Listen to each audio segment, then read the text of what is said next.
The person that you're dealing with here, we have the Queen of Cups.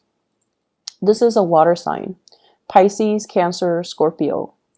And if this is not a water sign that you're dealing with, this is somebody that cares about people on a very deep level, where they get suckered in by a sob story, or they kind of repeatedly help others.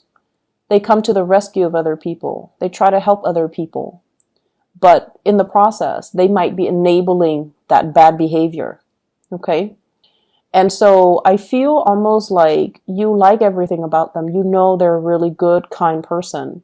But you do have certain critiques about the way they behave. And you feel like they need to learn to lovingly detach themselves so that other people's problems don't become their problem.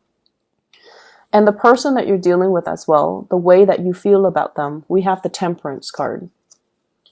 And the Temperance card is like a mixture of exasperation, but love, okay? So I feel like you care about this person. You want them to go places. You want them to succeed in life. You want them to be well. But there's something about them where they get emotionally destabilized very, very quickly. They give so much of themselves to other people. They give so much of their energy. And their life might be somewhat at a standstill because they don't know how to contain their energy to get things moving in their own lives. Okay? So that might be one of the contentious issues between you and them, as to, you need to get your life started. You need to get going so that you can make more of yourself. So I feel like this person doesn't care about status. They don't care about prestige. They don't care about money. They don't care about, doing the things that can propel them in life. They care about the human relationships, and they're very good at helping other people, but they expend so much energy helping others that they don't know how to help themselves. You do admire them, and you like them because they have a really big heart, and you can forgive a lot. As long as somebody genuinely has a good heart, you will always forgive them. You will give them the benefit of the doubt. But over time, it can become a little bit exasperating, okay? You might feel like they're idealistic as well, or naive, okay? The way that they see you, we have here the Prince of Wands. This is the Knight of Wands. They see you as somebody who is leading the charge, okay? You're quite independent, self-made. You take care of yourself. Business first. You take care of business. You can overcome great deals in your emotional life. Like, it's like your emotional life. We all have emotional hangups. We all have bad days. We all have like things that trigger us, but you don't let it get to you. You're able to see the forest for the trees. You're able to get yourself on this hill through sheer hard work and determination. And you don't sit there and say like, oh, I've been dealt like the shorthand of the stick, and so my life is stagnant. No, you don't do that. You're a fighter. You're a survivor. And you don't wallow in self-pity and say like, life has been hard to me. But either way, life might have been hard to you, but you've succeeded against all odds. So they see you as someone who is quite intimidating, but they also admire the drive and the ambition and your ability to lovingly detach yourself from elements and people that are very toxic to you. And there's this energy here. You're so independent that you don't care what people say. You don't care what people think.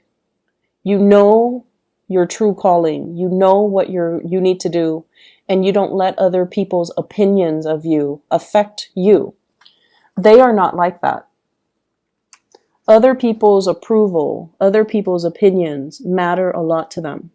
Family obligations, social expectations, even family expectations, all of these things weigh down, are weighted when they make decisions about their own lives. So it's almost like they're living their lives based on other people's expectations. And they're not really as independent to make their own decisions. That's what they think. But of course, you see the forest for the trees, and you feel like this person is too dependent on other people. But once again, you forgive them because they do have a really good heart. You have a partner here or a love interest that has a really, really good soul. Okay, their soul resonates with yours. I feel one person, it's like a karmic connection. One person is in the other person's life to teach them about unconditional love, to teach them to be less picky, Virgo maybe. Maybe they're here to teach you to be less picky. Maybe they're here to teach you to be more other oriented.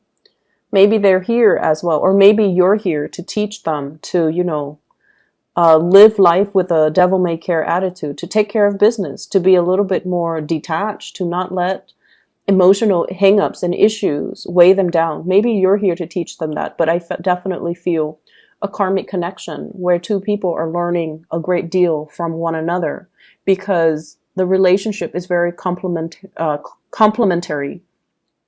They have something that you lack. You have something that they lack. You have the drive and the ambition. They have the heart and the soul. Not that you're not compassionate or loving, but I feel like the blending of the energy can create a really good union or even a good business partnership if you choose to partner up with them. What's in the center, the outcome for this relationship? I have here the Ace of Cups. This is really beautiful. So there is a coming together, an expression of love, and the beginning of something amazing between the two of you. And I feel it's because you admire the other person's compassion. They admire your drive and your ambition. And so together you see really, really valuable things in your partner that you are lacking, that they are lacking. And as a result of it, there's mutual love and respect seen here. When I shuffle the cards, the Death card also came out here with the Ace of Cups. And the Death card is almost like that transformation. It might have started out with mutual friendship or admiration, and it's grown into a very pure love where you want them to be well. And then they might have started out admiring you, and now they're like, I really, want that Virgo person to be well. And so there's a really strong connection between you and another person, and you definitely should pursue it. I see them as somebody who's a little bit more receptive. Okay, they don't really take initiative, it seems. And that might be a cause of frustration from your end. They don't really take initiative. The water energy is a very receptive energy, especially with this Queen of Cups. It's somebody that is like, they're very emotionally expressive. They're very emotionally intelligent. They know what they feel at all times. But in terms of actions, getting things started, getting things moving, they drag their feet. So in order for these things to take off, you kind of need to, take the initiative. The way they feel about you, we have here the Six of Wands. This is them coming towards you, overcoming their emotional reservations to come towards you. This person is jumping over this crevice that's filled with water, overcoming their emotional hangups, overcoming their emotional issues in order to charge ahead and move towards you. I did the reading for Aries. If you have Aries in your chart, you might want to watch that. If you're dealing with an Aries, you might want to watch that because this is you waiting for them to get their career started, waiting for them to overcome their hang-ups, to overcome the stalled energy, to overcome their inability to move things along. You're waiting very, very patiently. You're at the pinnacle of your success and you're waiting for the other person to catch up. And in a sense, you might start to sense that your life is put on hold as a result of waiting on this person.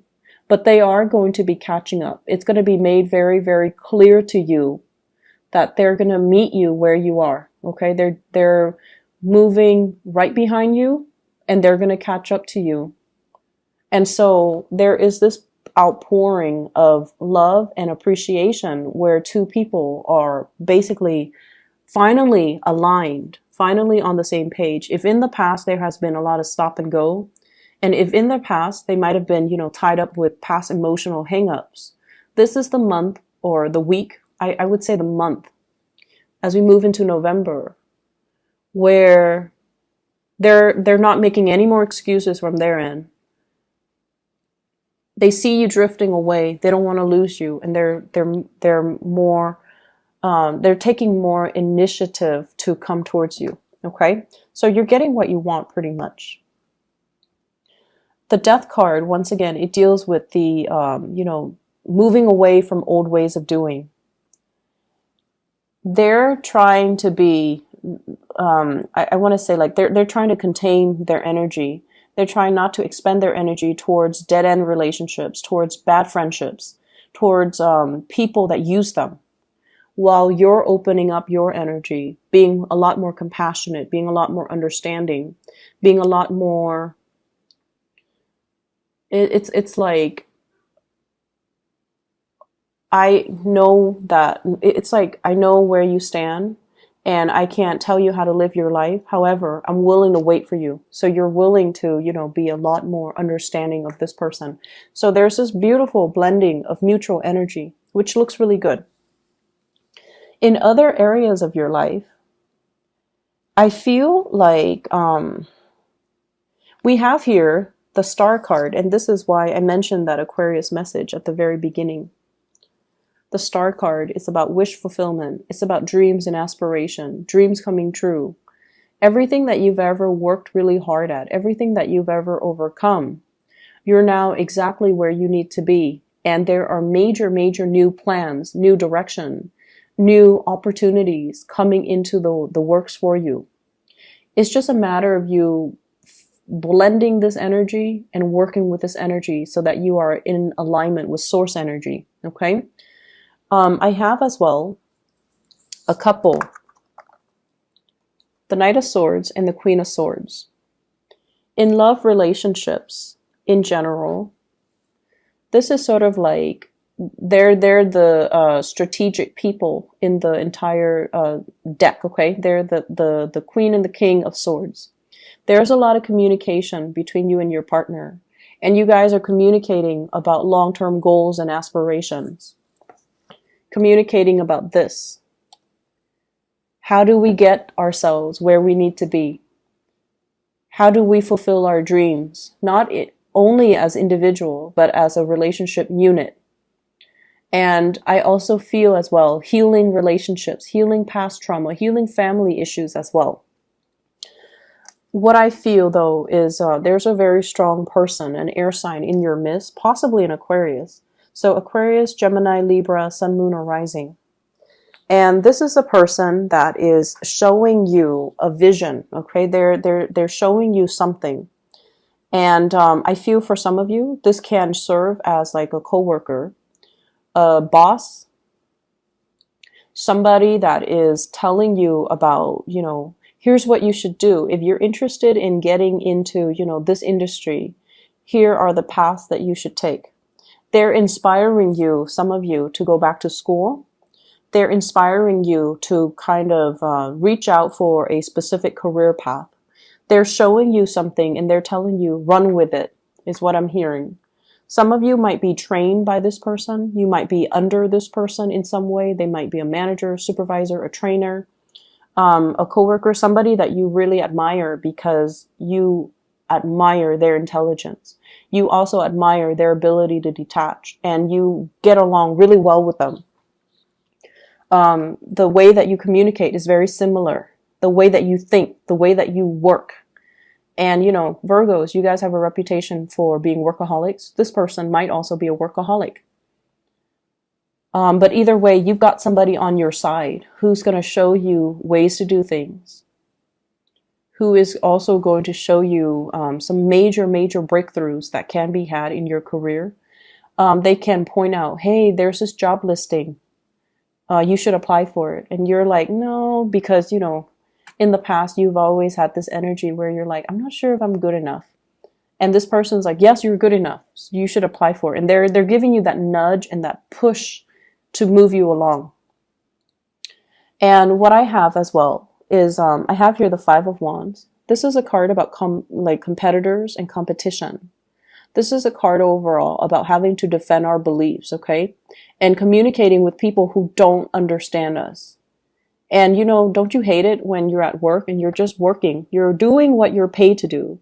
And then somebody comes up to your desk and they're like, Virgos, you're working so hard. And they meant it as a compliment, but it sounds very annoying, right? And you might have dealt with people like that. They dilly-dally. They don't really get things done. They get involved in like office gossip. They add fuel to the fire. And they don't do what they're supposed to do. And it aggravates you. And I feel like for those in a new work environment or in a new social circle, you're finally finding and aligning yourself with your kindred souls in your soul group where they have the same values. They're there to work. They're not there to gossip. They're not there to dilly-dally and commit time theft. And, they have their own calling. They have their own vision, and they don't care what anybody says. They're going to follow in their own their own path. And that's really inspiring when we look at people that they don't care what people say. They're going to forge their own path. And unapologetically so. I feel like that's really admirable. You're coming into your soul group and you're feeling like, wow, these people really understand me. My friends from high school, my friends from college, my friends from my previous workplace, they just never understood me. But these people understand me. And I have here a very strong air sign influence in your life. That will be really good for you. Possibly 2 air signs, male and a female. They both could be male, but I feel like there is an air sign here. Aquarius, Gemini, and Libra, and I feel very strong Aquarius. At the center of the spread, we have here the 9 of Wands, okay? This is somebody who's battle weary. They've been through a lot of experiences in life that made them the person that they are today. And their heart chakra is open. They're very loving, very caring, but once again, there is a sense of loving detachment about them. They don't enable people. So they don't, give with strings attached. They're high-minded, and they're not like that. But I feel like, they love to a certain extent, but they know how to also remove themselves from codependent and toxic people. So you admire somebody in your work environment, I'm sensing. You admire somebody in your social circle. They're very inspiring to talk to. And I feel like they can give you a lot of directions when it comes to career path, education, getting you where you want to be professionally. I see somebody, if you were to ask, somebody for a letter of recommendation or even a recommendation, or to even sit and have a conversation with them and pick their brains and ask them, this is what I want. I want to be at this place in 5 years. What do you suggest that I do? They're going to give you really good advice.